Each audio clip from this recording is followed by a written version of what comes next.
Bueno, bienvenidos a este curso de pensamiento crítico.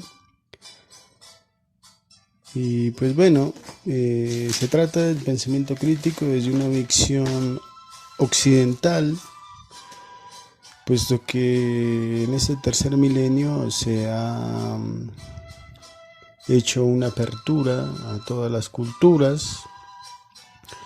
Y bueno, desde pensadores como Enrique Dussel, con su ética de la liberación, su filosofía de la liberación, pues ven la historia desde otros puntos de vista.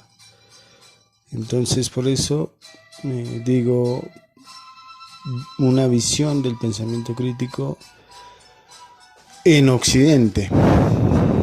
Porque, por ejemplo, hay pensadores como Jim Wick, es un coaching que incluso personajes reconocidos lo contratan, lo entrevistan, debido precisamente a ello. Por ejemplo, hay una conferencia excelente de Jim Wick que habla de que para tener un pensamiento crítico o un pensamiento profundo, complejo, hay que incluso pasar por temas como la alimentación. Por ejemplo, habla de la dieta para el cerebro.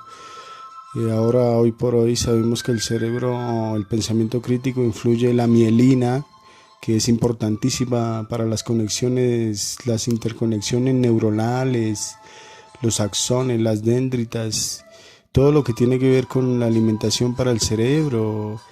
Alimentarse con cuestiones nutritivas como el omega 3, la vitamina B, vitamina C y todo lo demás para tener un pensamiento más crítico, más dispuesto, más predispuesto, más alerta, incluso hacer ejercicios de equilibrio mental, ejercicios del cuerpo físico. Pasa por temas como las redes sociales, las amistades, el compañerismo, la dimensión económica del ser humano, la limpieza, vivir y pensar y estar en un ambiente limpio, incluso el sueño. Hay que dormir 8 horas, 9 horas, 7 horas si se está muy ocupado. Y todo lo demás, ¿no? De los ciclos del sueño, incluso que dormir de día es un poco perjudicial, no dormir a horas. Y bueno, todo lo que requiere el cerebro humano, tener siempre un aprendizaje nuevo, para tener el cerebro en un estado, en una neurogénesis, es decir, día a día ir aprendiendo algo, no importa qué, sino ir aprendiendo algo, un idioma, alguna ciencia, alguna disciplina. Pero bueno, por eso este curso, o de lo que se trata, es un poco de ver el pensamiento. ¿Y qué es el pensamiento crítico desde Occidente? Por ejemplo, Villarini, este autor, afirma que en el 2006 afirma que el pensamiento crítico es la capacidad o competencia que poseemos los seres humanos para determinar cómo procesar la información adquirida y a partir de ella construir conocimiento, combinando representaciones, operaciones y actitudes mentales en forma automática, sistemática, creativa o crítica, plantear problemas y buscar soluciones, tomar decisiones y comunicarse e interactuar con otros y establecer metas y medios para su logro. De la misma manera, otro autor como Richard Paul manifiesta que el pensamiento crítico consiste en que es el proceso intelectualmente disciplinado de conceptualizar, aplicar, analizar, sintetizar y evaluar información recopilada o generada por observación, experiencia, reflexión, razonamiento o comunicación de manera activa y hábil, como una guía hacia la creencia y la acción. Es muy importante esa definición. Bueno, también Richard Paul nos dice que el pensamiento crítico es el arte del escepticismo constructivo. No más esa palabrita, ¿no? Escepticismo constructivo. Recordemos, por ejemplo, en la historia de la filosofía, los griegos tenían una escuela del escepticismo que surgió precisamente gracias al maestro Sócrates, ¿no? Y su método heléntico, o como algunos mal conciben, el método mayéutico, la mayéutica socrática, que es realmente el método heléntico, que se basa a través de las llamadas preguntas socráticas.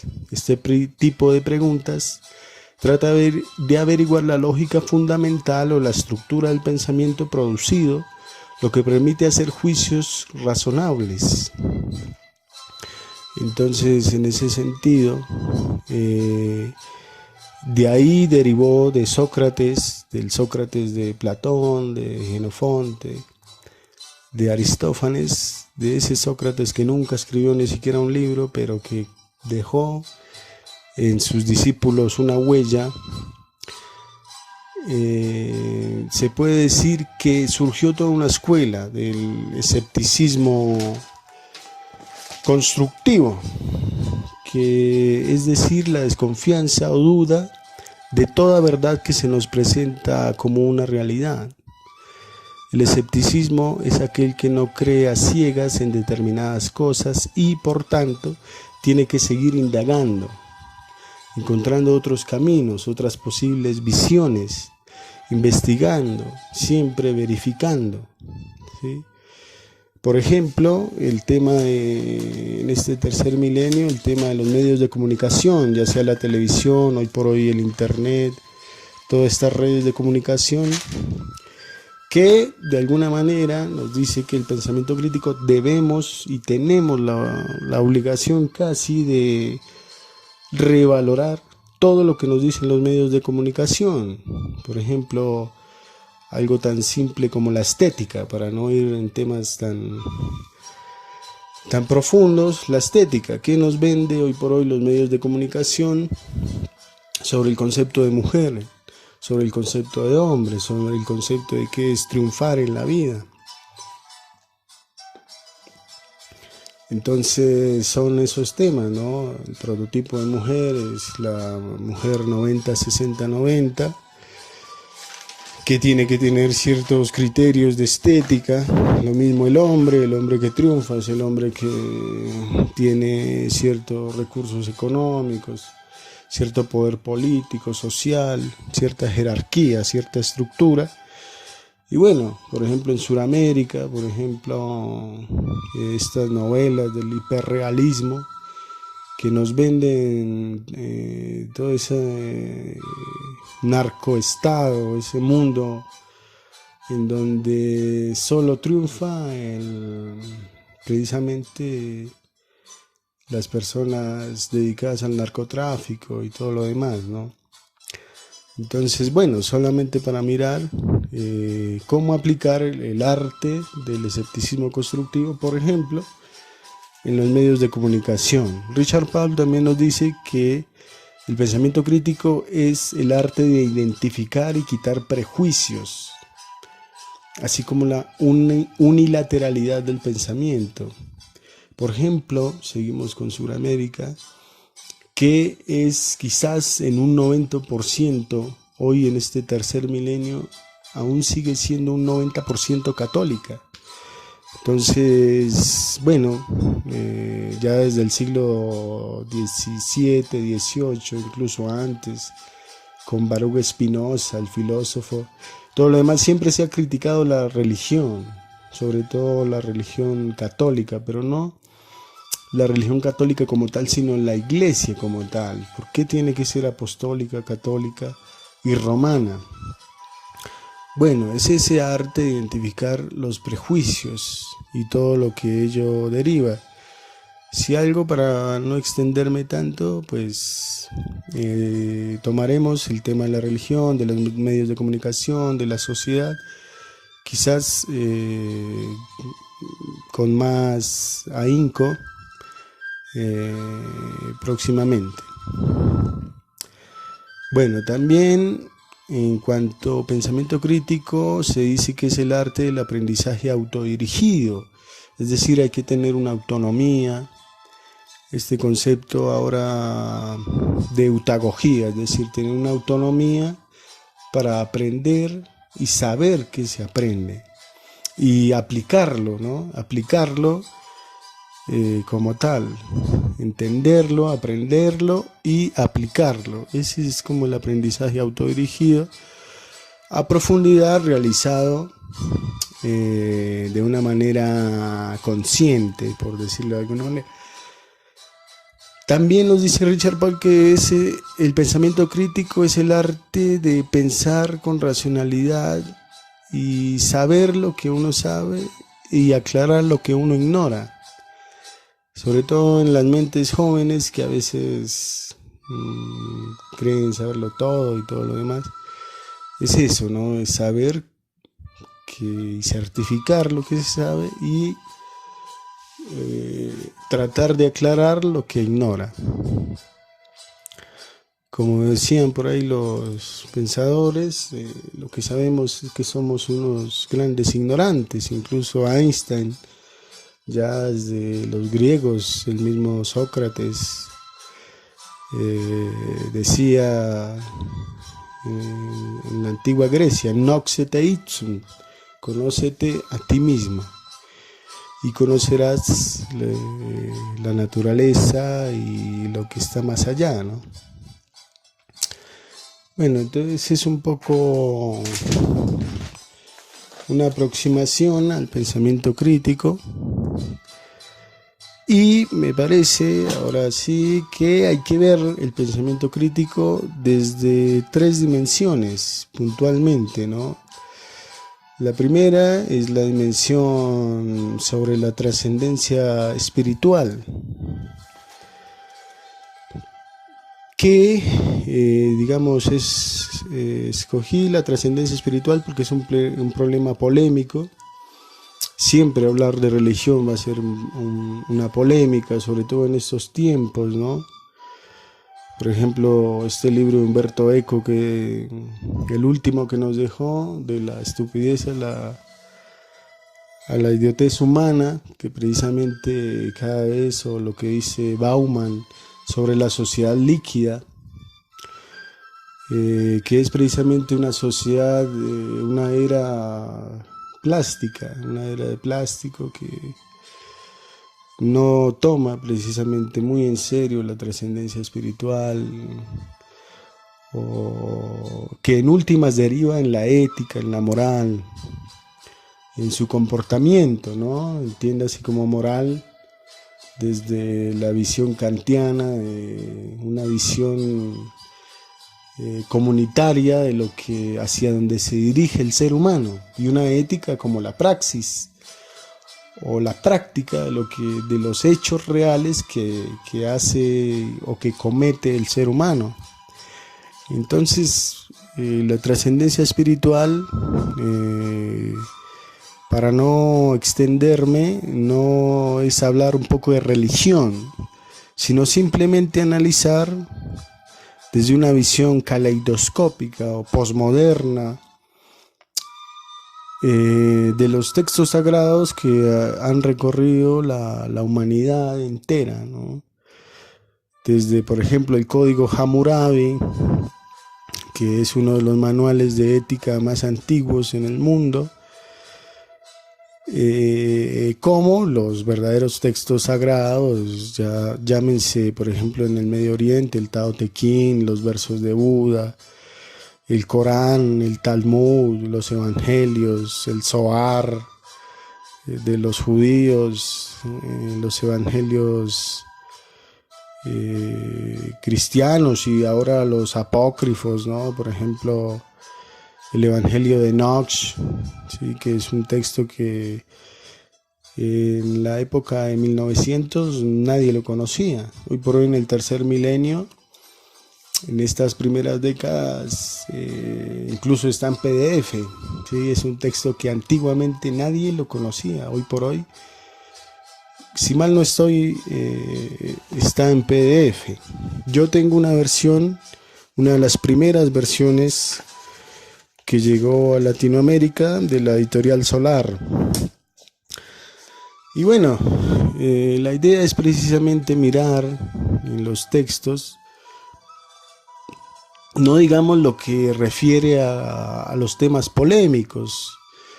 Por ejemplo, en el catolicismo, el tema de, por ejemplo, de San Pablo, ¿no?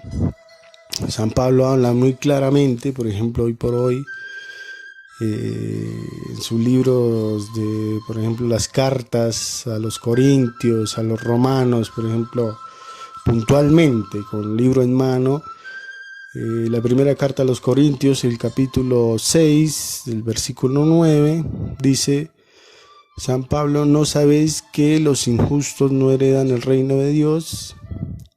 No erréis los fornicarios, ni los idólatras, ni los adúlteros, ni los afeminados, ni los que se echan con varones, por ejemplo, ¿no? El temita el grupo de los grupos LGTBI y todo lo demás, que es un tema en sí mismo.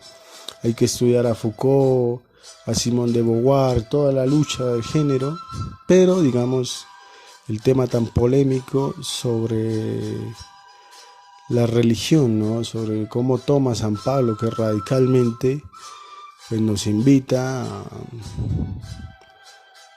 digamos, a no cometer pecados de adulterio, ¿no? Pero en esencia es mirar un poco con libro en mano, como acabé de citar, capítulo, versículo, con libro en mano, pero los temas, sobre todo, como hablaba en Medio Oriente, que invitan a la humildad, a la caridad, a mirar el rostro del otro, los ojos del otro, los ojos del niño, los ojos del anciano, los ojos del extranjero, del exiliado, del condenado al ostracismo, del que no tiene ni siquiera una nación, del que no tiene realmente, que está en una tierra ajena. Y lo que nos invita a la religión es precisamente, hoy por hoy, desde esa visión caleidoscópica, es a mirar un poco precisamente sin esos temas de xenofobia, de racismo, de clasismo, sino más bien, por ejemplo, los libros orientales nos dan una gran ilustración, y todos los libros, ¿no?, que invitan a la humildad, a la caridad, al amor, a la condescendencia con el otro, ¿sí? Es decir, tener una trascendencia espiritual, siempre y cuando nos ayude a ser, en palabras simples, a ser mejores personas, ¿no? Por ejemplo, recuerdo los 8 brazos del Buda, ¿no?, que es actuar, son 8 normas, que es tener una fe justa, una vida con justicia, un esfuerzo justo, un pensamiento justo, una meditación justa, unas decisiones justas, unas palabras justas, unos hechos justos. Solo así pues puede trascender realmente espiritualmente el ser humano. Y lo mismo, ¿no? Llámese cualquier persona de cualquier religión, pues desde su religiosidad entender y aprender y escoger, seleccionar, escindir sobre todo las frases que invitan a la humildad, a ver al ser humano simplemente desde esa dimensión, no con estratificaciones sociales de xenofobia, racismo, de clasismo, que pues ya la historia nos enseña que debemos aprender esa lección de no discriminar por raza, sexo, color, religión y todo ello, ¿no? Entonces se trata precisamente un poco de esa dimensión espiritual y mirar los libros sagrados, hoy por hoy que los tenemos en este tercer milenio a la mano, sobre todo, como digo, no los temas polémicos, sino los temas que nos invitan a ser una persona más tolerante con el otro, que eso es lo que realmente es la esencia de todas las religiones, como dice una frase: todas las religiones son una perla del collar de Dios. Y eso nos tiene que llevar precisamente pues al buen convivir, no a la guerra. Entonces es un poco eso en cuanto a la dimensión o la trascendencia espiritual, ¿no? Que es en última lo que nos lleva a día a día ser mejores seres humanos. Hoy por hoy incluso hay grandes filósofos que hablan incluso no solo de los humanos, sino de los animales, los derechos de los animales y toda la lucha que también viene de ello. Y bueno, esa trascendencia humana, espiritual, religiosa, si se quiere, nos lleva a identificar precisamente cómo ha habido en la historia el ser humano, cómo es su filosofía, su forma de hablar, su lingüística, su ética, su política, su epistemología, su ontología, su economía, la sociología, la antropología, la teología, la misma literatura. Son temas que deben estar dentro del pensamiento crítico. Realmente el pensamiento crítico abarca dimensiones como el arte, la música, la química, la genética, la bioética, la estadística, la estética, la neurología, la medicina y nuevas ciencias como la antropología, la autagogía, la soteriología, la neuroeducación, la fenomenología y todo lo que ello nos deriva de lo que es el pensamiento crítico, ¿no? Por otra parte, también está la dimensión humanística. Recordemos un poco que el humanismo viene del siglo más o menos 1418, con Tomás Moro, Erasmo de Rotterdam, Maquiavelo, que precisamente pues se dice, por ejemplo, que Erasmo de Rotterdam sacó a Inglaterra de la Edad Media, es decir, recordemos un poco la historia. En la Edad Media solo había un discurso hegemónico y Erasmo de Rotterdam, con su filosofía y el humanismo, el concepto de humanismo, ya desde esa época, pues se dio la tarea de mirar al ser humano precisamente en su dimensión más completa, ¿no?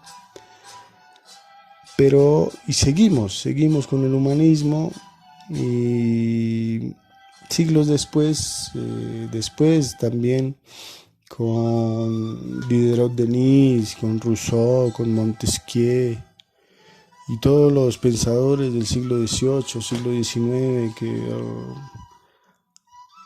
reforzaron el concepto de la importancia y la trascendencia del ser humano.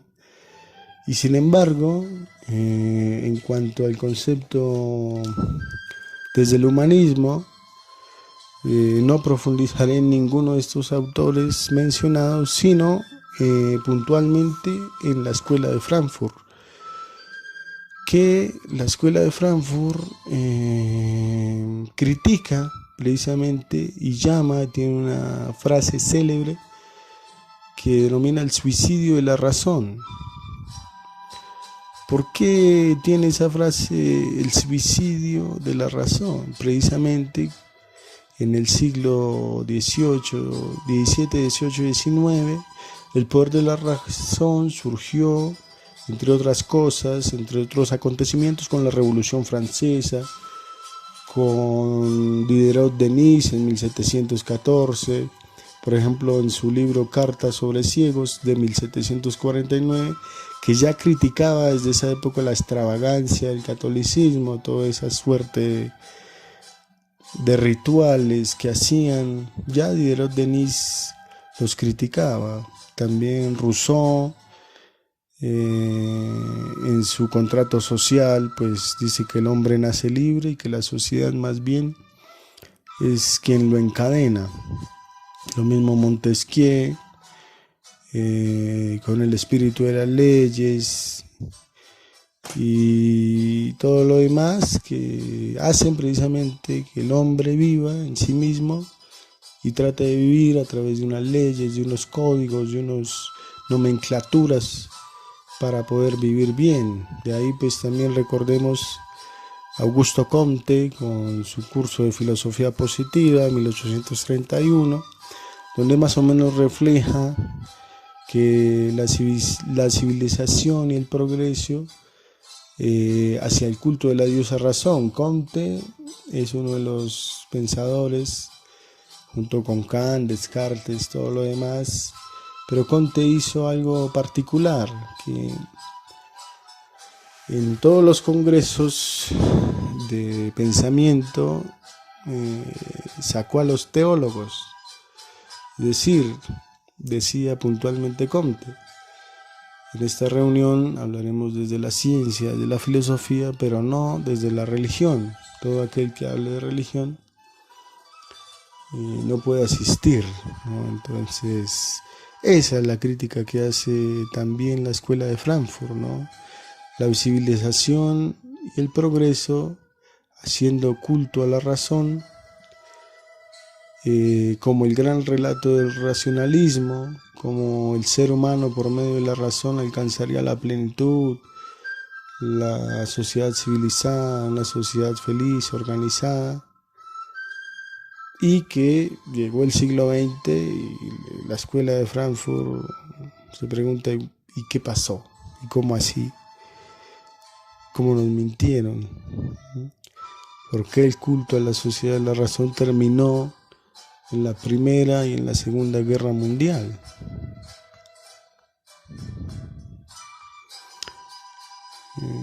¿Por qué hubo una masacre de más de 70 millones de seres humanos, precisamente a través de una razón instrumental que se convirtió en un arma de consumo, un arma para dominar los medios de comunicación, para dominar las masas? El hombre de la civilización prohíbe los instintos genuinos de la naturaleza humana, de sus pulsiones de placer. Es decir, el hombre se niega a sí mismo para buscar una cultura esencialmente racional.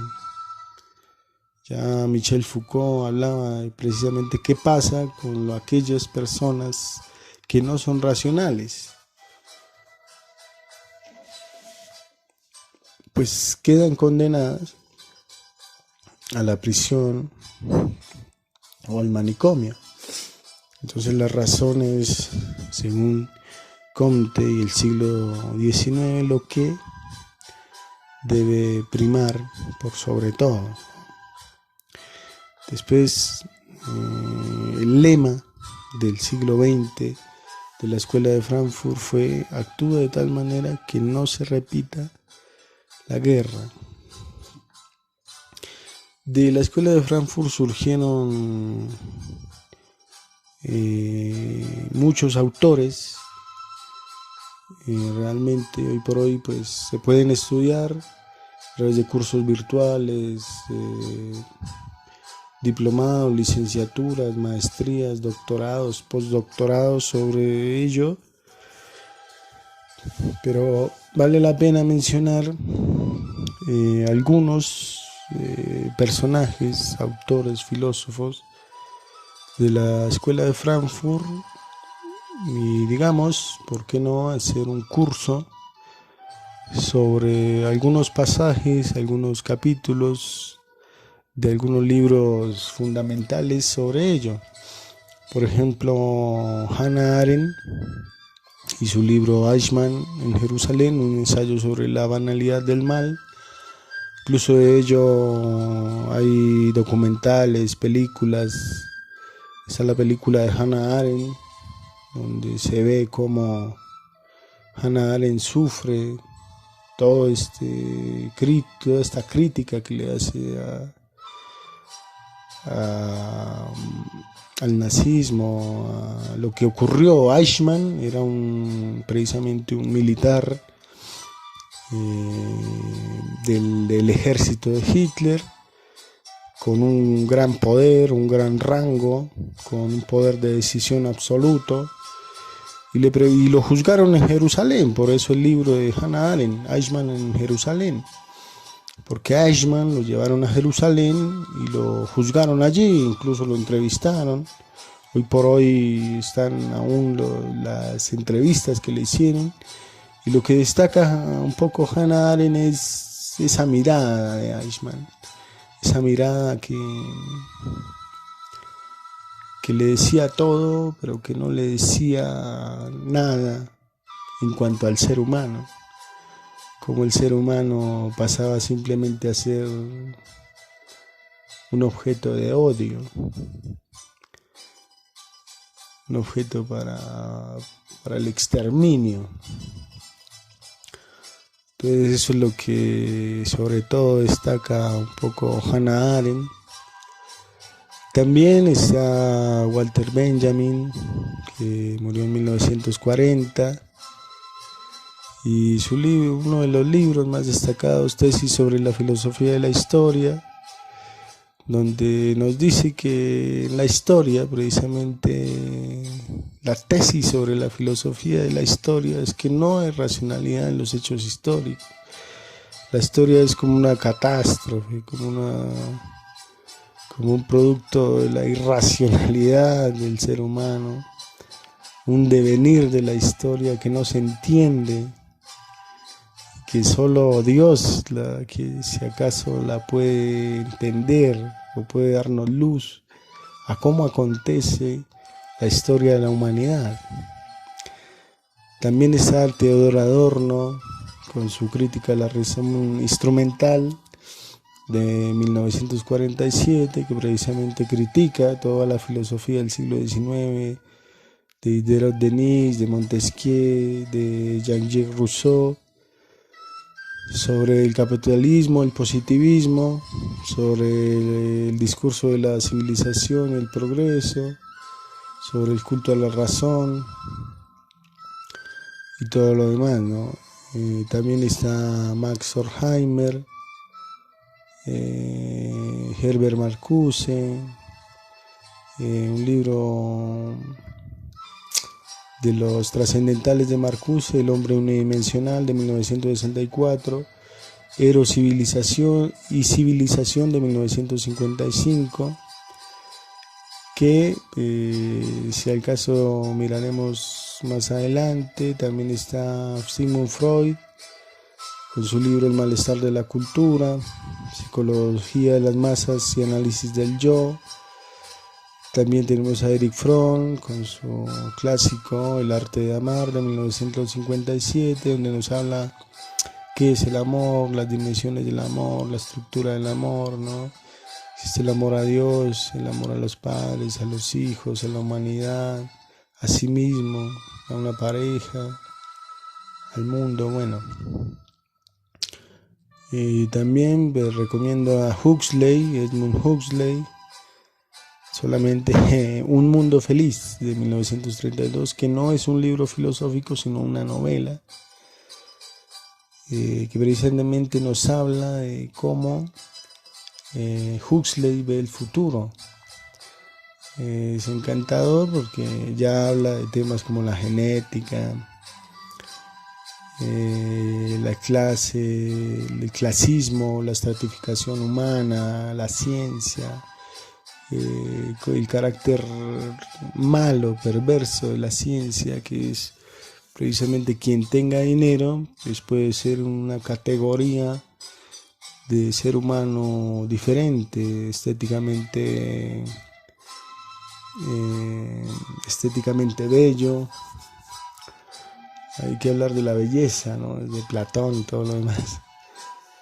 Estéticamente formado al gusto y al placer de quien lo engendra, quien lo cría, y también intelectualmente formado a gusto y a placer de sus padres y del mismo clasismo humano. Entonces esa categorización de los seres humanos ya Huxley nos devela un poco en su novela el perjuicio que tiene pues toda esta suerte de cuestiones de tipo biológico, genético, químico en el ser humano. También Primo Levi con su libro Si esto es un hombre. Todos estos autores fueron judíos, alemanes, sufrieron, padecieron lo que fue la Primera y Segunda Guerra Mundial. Algunos vivieron la Primera y la Segunda Guerra Mundial, algunos con unas historias muy complejas. Por ejemplo, Walter Benjamin se suicidó al ver que como filósofo advertía lo que estaba pasando con los alemanes judíos en la Segunda Guerra Mundial, y por determinadas circunstancias decidió suicidarse. Todos vivieron la guerra, todos estos autores citados vivieron la guerra, pero algunos, por ejemplo, como Primo Levi, sobrevivieron el Holocausto de la Segunda Guerra Mundial. Primo Levi era un italiano que lo reclutó el fascismo del Duce, Benito Mussolini, y todo lo que sufrió Italia pues con esta dictadura. Y en los campos de concentración escribió Si esto es un hombre, que redactó este libro, precisamente el título muy diciente: ¿qué es el hombre? Esto es un hombre, esto es merecedor de llamarse un ser humano, alguien que odia, que mata, que destruye el mismo ser humano. ¿Qué es esto? ¿Esto es un hombre?, se pregunta Primo Levi, y redactó este libro a la manera de la Divina Comedia, el clásico de Dante Alighieri, donde efectivamente pues en la Divina Comedia Dante Alighieri inicia la novela en el infierno, en las puertas del infierno, alrededor de panteras y animales salvajes, y reza la leyenda que en el pórtico de la puerta del infierno dice: todo aquel que entre acá que no tenga esperanza. Entonces Primo Levi redactó la Divina Comedia, su libro Si esto es un hombre, a la manera de la Divina Comedia. La Divina Comedia está estructurada en 9 infiernos, 9 esferas del infierno, 9 esferas del cielo y un purgatorio, donde en las 9 esferas del infierno cada ser humano va hacia donde le dirige su pecado, ¿no? Entonces hay un infierno para los que odian, los mentirosos, los falsos, los hipócritas van a la 9ª esfera del infierno. Los mentirosos, los lujuriosos, todos, ¿no? Cada pecado tiene su propio infierno que lo paga de una manera que no tiene esperanza el ser humano. Entonces, de esa misma manera, Primo Levi redactó su libro, ¿no? Marcuse, por ejemplo, en su libro Eros y Civilización, pretendió explicar cómo ocurrieron las guerras mundiales desde el punto de vista psicológico, apoyándose en las teorías de Sigmund Freud sobre la neurosis y la explicación que dio sobre su teoría del Eros y el Tánatos. Realizó un análisis de la sociedad actual desde la dialéctica del Eros y el Tánatos. Entonces Marcuse analizó, obviamente, desde su tiempo, desde su vida, todo lo que significó la guerra y por qué ocurrió lo que ocurrió desde un punto de vista psicológico. También tiene pues su obra, se puede decir, más reconocida, El hombre unidimensional, que precisamente el hombre unidimensional, como el título lo sugiere, es un hombre que ve solamente desde una sola dimensión. Entonces comienza a criticar Marcuse este tipo de ser humano y el perjuicio que tiene sobre ello. También, pues, por ejemplo, prácticamente los padres de la filosofía como Antonio Gramsci, siguiendo pues con los italianos. Gramsci nació en el 1891 hasta el 37. Lo que más se destaca de Gramsci es su libro Los cuadernos en la cárcel. Los cuadernos de la cárcel, donde tiene el concepto de la hegemonía. Gramsci estructuró lo que es la hegemonía y dice que las clases dominantes imponen un estado, una ideología social a las clases oprimidas. Se instrumentan a través del sistema educativo, las instituciones religiosas, los medios de comunicación, la sociedad civil y el concepto de nación. Ese libro pues también lo escribió en la cárcel. Y se las vio. Es un libro muy difícil porque lo escribió de manera de un diario. Entonces, claro, el diario con fecha, con hora, con todo lo que implica hacer un diario para que los del ejército dictatorial no se dieran cuenta y no le quemaran su libro, no tomaran represalias contra él. Entonces tuvo que escribir muchas cosas como si fuera un diario personal, y al final anotaba algo de su filosofía. Allí es donde analiza toda esa teoría crítica desde el ser humano, ¿no? También pues las escuelas del estructuralismo y postestructuralismo. Por ejemplo, Claude Lévi-Strauss, que vivió casi 100 años. Este hombre nació en 1908, murió en el 2009. Es decir, vivió Primera y Segunda Guerra Mundial y le alcanzó el tiempo para salirse de la guerra y vivir el tercer milenio. Obviamente, nomás con ese dato, pues ya toda su obra representa un universo entero de filosofía, sociología, antropología, que pues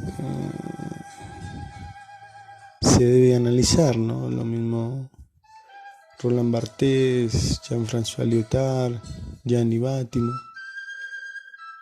Lyotard murió en el 98. Él es, en su libro La condición posmoderna, quien habla de la visión pluridimensional o caleidoscópica de la realidad. Gianni Vattimo, la filosofía del dialecto, existen muchos dialectos que se deben aprender para un multiculturalismo en paz. Jean-Pierre Bourdieu también Pierre Bourdieu, el sociólogo que alcanzó a vivir el tercer milenio, que analizó la crisis de la vida campesina. Bourdieu es un ejemplo de vida, porque más allá de la teoría, Bourdieu vivió en la práctica el mundo. Es decir, Jean-Pierre Bourdieu, siendo un francés, vivió en, por ejemplo, una de las colonias francesas que más polémica causó, como el país de Argelia. Entonces, Argelia es un país que es aún en el tercer milenio islámico. Entonces, claro, es otro mundo comparándolo con la Francia que vio Bourdieu en el mayo del 68. Ahí estaba Bourdieu, todo lo que se ha vivido, incluso con el presidente del tercer milenio, que es filósofo, y todo lo vivió Jean-Pierre Bourdieu.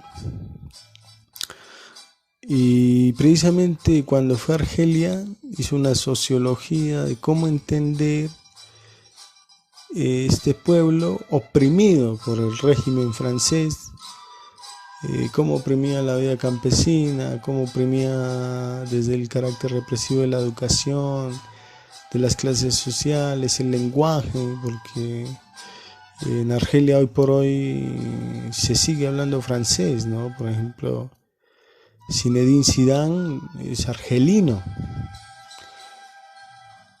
y ya vemos que los argelinos tuvieron que hablar francés. Es decir, o hablan francés o se mueren, ¿sí? Algo así. Entonces eso es lo que Jean-Pierre Bourdieu entregó alma, vida y corazón para pues tratar de entender un poco ello. Lo mismo pues Althusser, Michel Foucault, Michel Onfray con su Antimanual de Filosofía. Es un libro que precisamente lo llama Antimanual de Filosofía porque es una crítica a la filosofía académica occidental, a todo ese cuerpo europeo que nos dice cómo pensar, cómo razonar, y que el resto del mundo entonces no existe, o qué pasa. Michel Onfray hace una crítica muy fuerte, maravillosa, a lo que es la filosofía, el constructo de ideología, de filosofía occidental, de civilización occidental. Lo mismo Michel Foucault, que tiene el concepto de qué es el hombre, ¿no? Entonces, el famoso discurso de Foucault fue un nietzscheano por excelencia.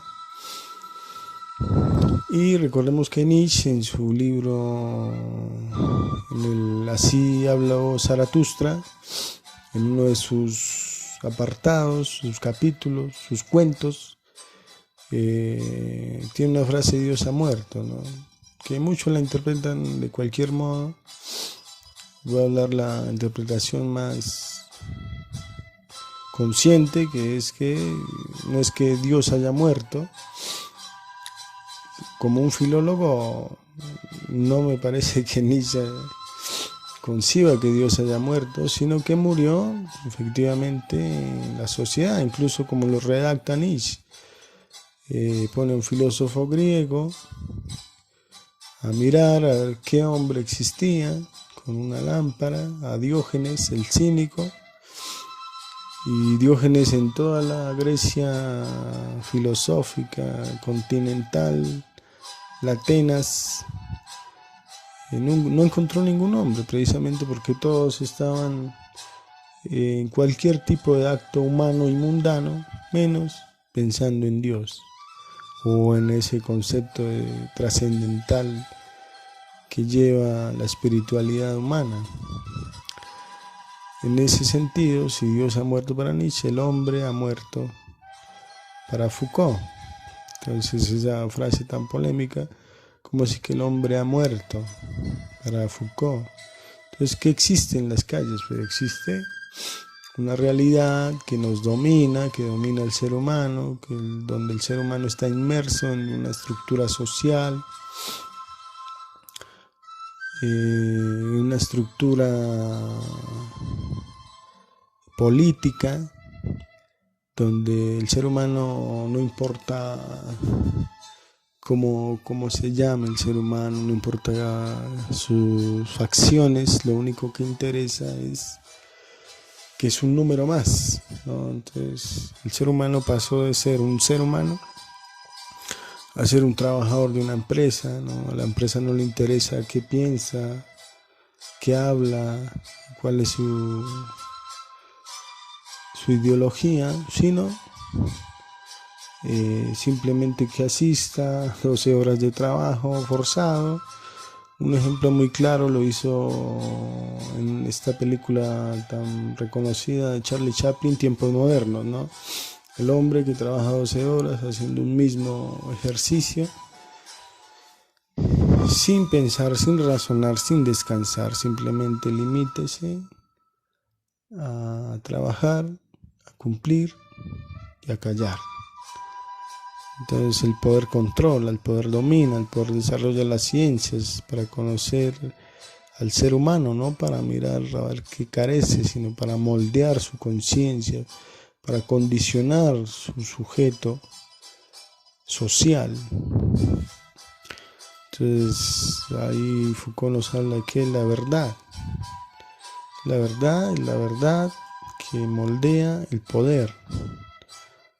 El sujeto no está en la historia, ni domina la historia, ni domina su realidad, ni su vida, sino que está inmerso en una estructura política que sustituye la realidad, que es dominado por una técnica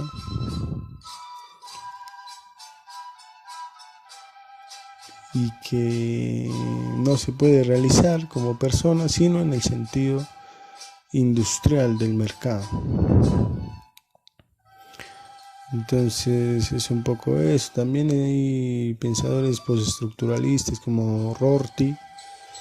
Rorty fue el famoso filósofo que escribió, ¿no?, con letra y pulso que Donald Trump llegaría a ser el presidente. Entonces Rorty, a través de su lógica, su filosofía, su ideología, precisamente dio en el punto que hoy por hoy, casi en la tercera década, el tercer milenio, es presidente Trump, Donald Trump. Entonces vaticinó, dilucidó el futuro Rorty. En su libro La filosofía, el espejo de la naturaleza, precisamente critica un poco esos discursos metafilosóficos de todos los grandes genios de la humanidad en cuanto a las letras de la filosofía, y más bien Rorty pensaba en traer los discursos filosóficos a la realidad, cambiar el concepto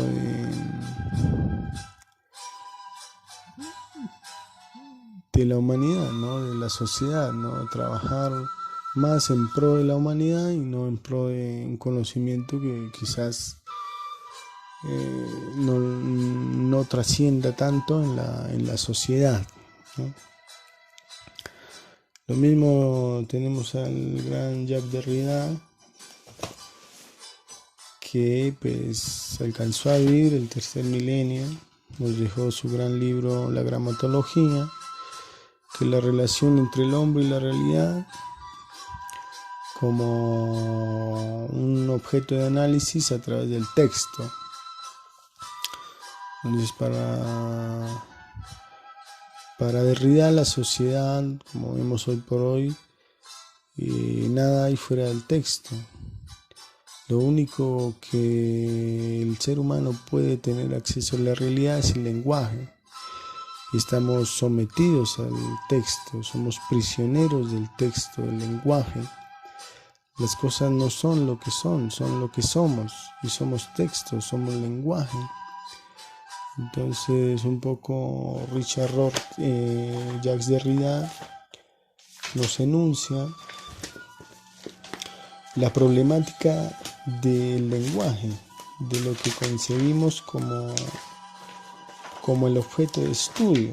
Y Derrida se adhiere con nombre propio a los poetas surrealistas y a toda la filosofía surrealista, que más o menos nos habla de que el lenguaje es como un virus, más bien. Derrida, otro nietzscheano, nos dice: nos hemos librado de Dios, pero no, y aún seguimos creyendo en la gramática, en las palabras, en el ejercicio de relacionar pensamiento, oralidad y escritura. En ese sentido, el ser humano no ha podido salir de lo que es el texto. ¿Qué es lo que hay fuera del texto?, se pregunta Derrida. Si es la única relación posible entre el hombre y la realidad, entonces las cosas no son lo que son lo que escribimos. A partir de ahí, pues si todo es texto, todo es manipulación. Nada existe fuera del texto, estamos encerrados, condenados, presos en el lenguaje. Y las palabras solo la definen más palabras, podemos hacer una teoría completamente ateísta, y contrarrebatir todos esos discursos ateos con una superestructura pascaliana de lo que es Dios. Y sin embargo, aún para Derrida no salimos por un solo minuto, por un solo instante del texto. Entonces el lenguaje adapta, modula y transforma, o dice, devela la realidad. Entonces, si nada hay fuera del texto, todo se juega en el lenguaje. Estamos sometidos al texto, no como la realidad es, sino como nos la describen, como el hombre la imagina. Bueno, eso es a grandes rasgos la dimensión humanística, un poco la importancia y la trascendencia de mirar las ciencias humanas con todas sus disciplinas de una manera, digamos, cada vez más y más profunda. Un poco la invitación que estudiemos las ciencias humanas de manera cada vez más con una pasión desmedida, ¿sí? Porque cada uno de estos autores requiere muchísimo tiempo. Por ejemplo, tuve la oportunidad en la biblioteca de filosofía de mirar toda la obra de Adorno, de Theodor Adorno, el músico filósofo. Hablamos un poquito de él, pero toda la obra realmente son más de 70 libros. Imagínense la tarea, ¿no? La empresa que hay que elaborar, ¿no? El tiempo que hay que tomarse, y así cada uno de los pensadores tiene muchísima información, muchos libros.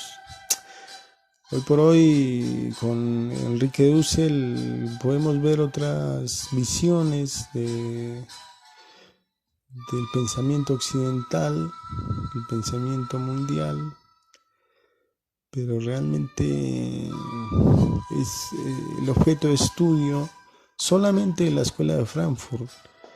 porque no mencioné como tal la Escuela de Viena, la Escuela de Praga, que son dimensiones que requieren, como decía, un estudio de licenciatura, de maestría, de doctorado, de postdoctorado, de PhD, y no termina el ser humano de abarcar semejante conocimiento.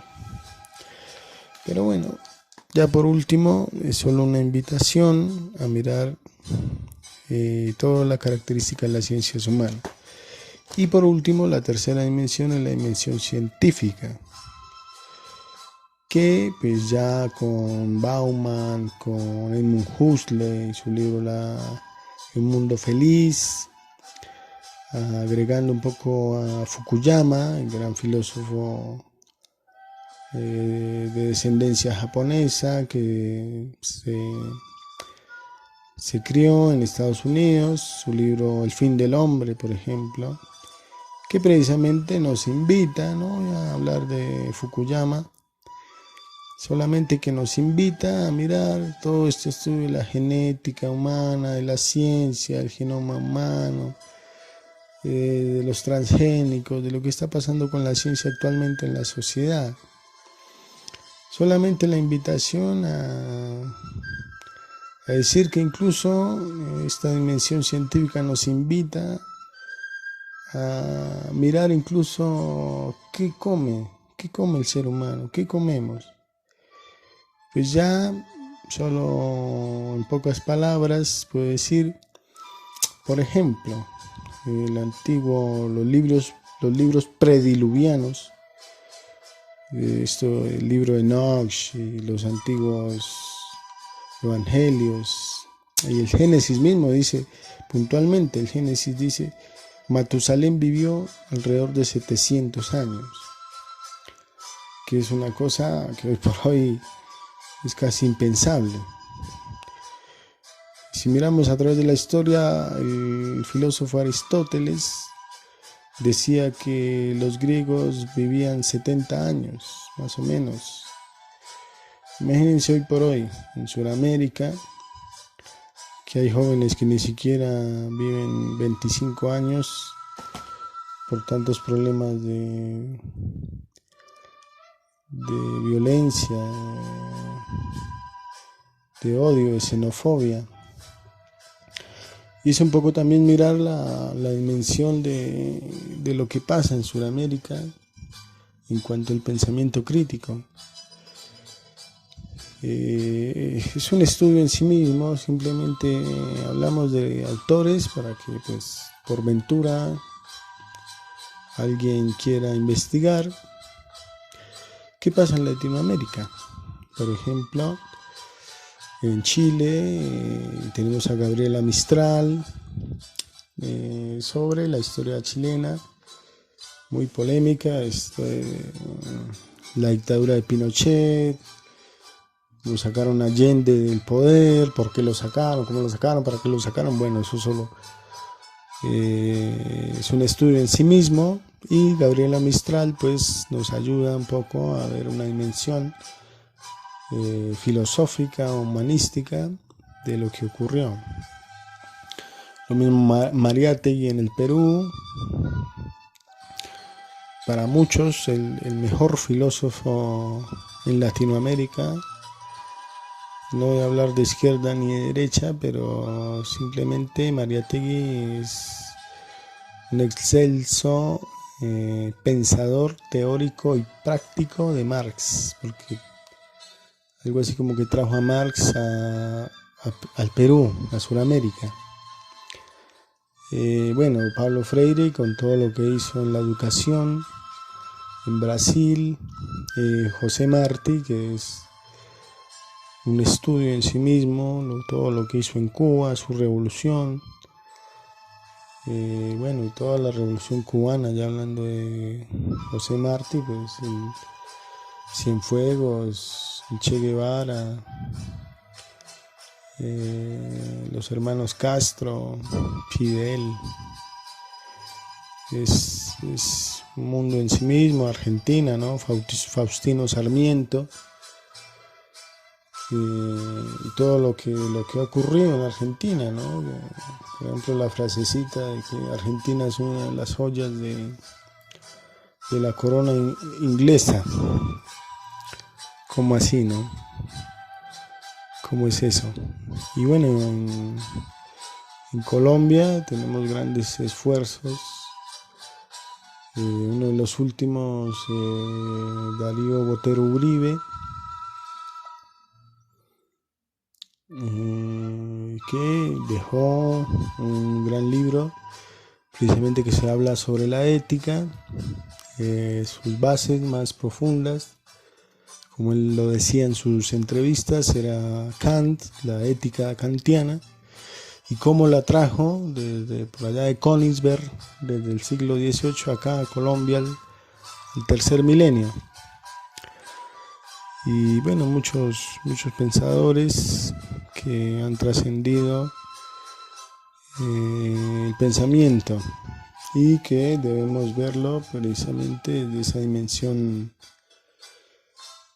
filosófica, epistemológica, económica, de lo que ocurre en Latinoamérica. Entonces es un poco eso. Todo en pro, pues, de que el pensamiento crítico realmente sea valorado, reconstruido, como lo hace, por ejemplo, Enrique Dussel, ¿no? En su filosofía de la liberación, que ahora la ha trascendido, ¿no? Ya no es filosofía de la liberación, es epistemología, es ética, es religión, es antropología de la liberación. Por ejemplo, para Enrique Dussel, la historia no es como nos la cuenta, sino que el primer filósofo fue Fray Bartolomé de las Casas, que en 1517 escribió su crítica a la colonización, ética y liberación. Es un poquito para pensar todo eso. Les agradezco, hay un cuestionario por ahí para diligenciar. Muchas gracias. Chau.